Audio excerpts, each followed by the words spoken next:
Hello and welcome to Dunstan Kiwi Bred, your weekly insight into the world of thoroughbred breeding.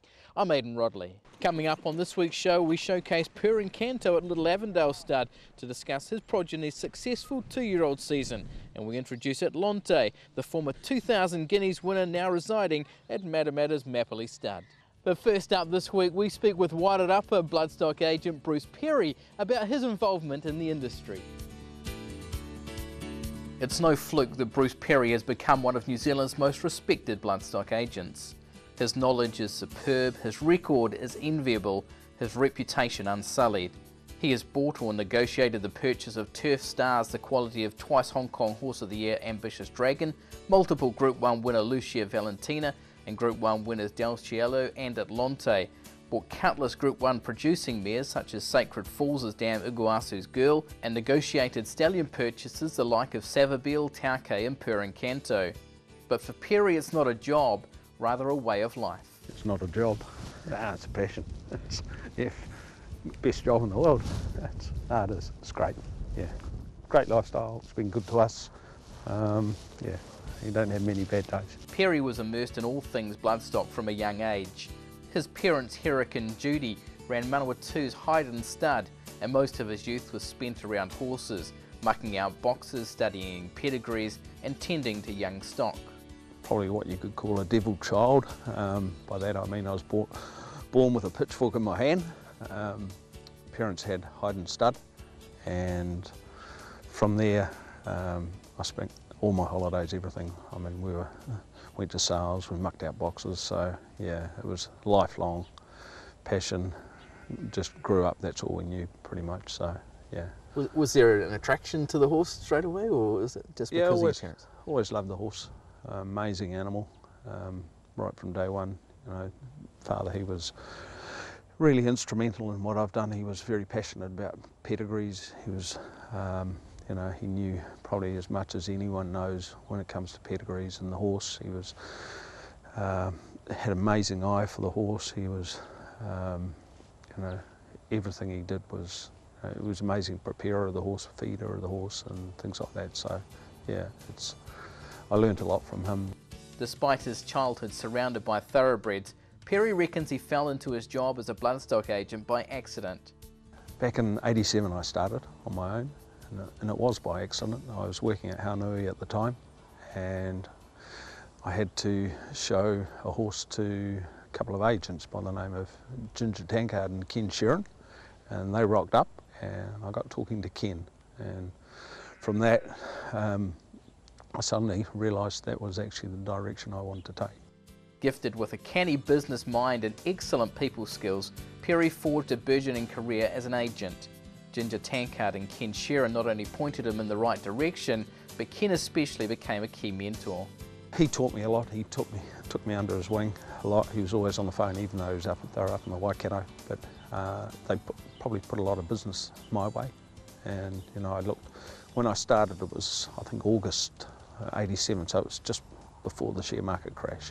So there was you know, there was a lot of carnage in the financial world. There'd been a lot of breeding partnerships and things that people had set up back then, or different partnerships.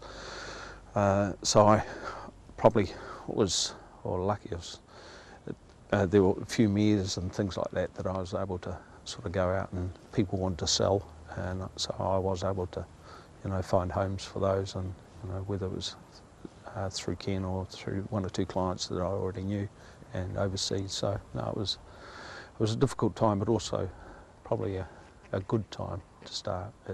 You knew that it was probably as hard as it could be, but at the same time there was opportunity. Undoubtedly, Perry's greatest purchase was world-class galloper Ambitious Dragon, bought privately as a yearling before he headed to Hong Kong and dominated racing there for several seasons. He was an amazing horse. He opened up a lot of doors for us in Hong Kong, the owners, the Lambs. We'd had success with them before through Ambitious Owner. Also actually bought off my dad.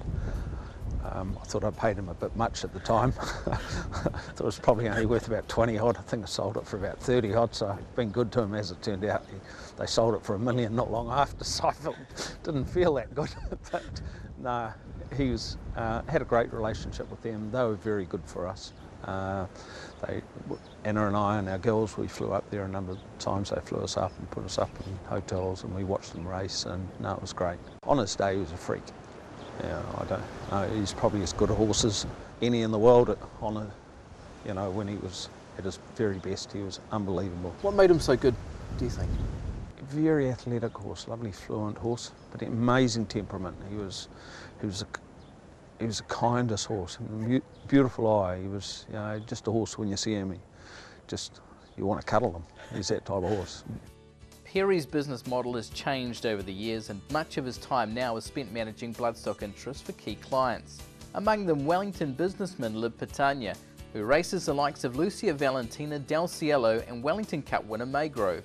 You need an owner. You need to be able to buy the horse you want. You see a horse, and if you got someone there that just says, yep, if that's what you want, and that's Lip, he's just amazing. He's from that point of view, brilliant. Hopefully we're in for an exciting spring. We've got some pretty exciting prospects sort of lining up in the next few weeks. You want horses that can perform at that elite level, and really you want them to perform in Australia. Commercially, you need your fillies if possible. Oh, and your colts, you need them to perform in Australia. That's pinnacle. Despite his success, Perry claims to have no recipe for finding the perfect horse. No, I don't think there's any secret. I think it's well, I don't know. I don't know whether I know what I'm doing anyway. so I can't say there's a secret, because I don't know whether I know any more than anyone else. But I suppose you think back to the very best horses you have purchased, and there was I suppose they talk to you. Yeah. It's a bizarre thing. They sort of walk out and you just suddenly, wow. I mean, probably the classic is the Horse Ambitious Dragon. Yeah. And he walked out, and from 20, 30 yards, you suddenly looked at him and I remember saying to the guy, how much do you want from him? I said, done. It was before you even looked, and now you look at him and you say, oh, he's offsetting the knees and things like that, and you say, well, but you just don't see that.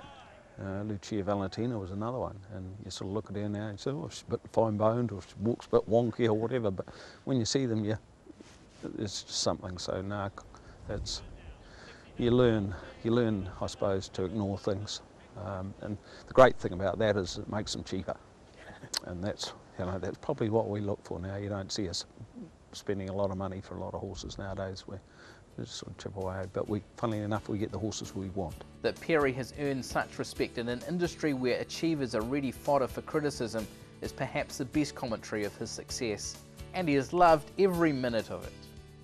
Oh, I love horses, and you'd like to think they like us on a good day too.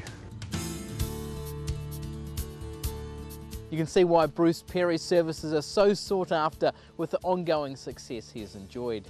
After the break, we look at how Bruce Perry's influences have affected other areas of the breeding industry as we head to Little Avondale Stud to check out the progress of purring cattle.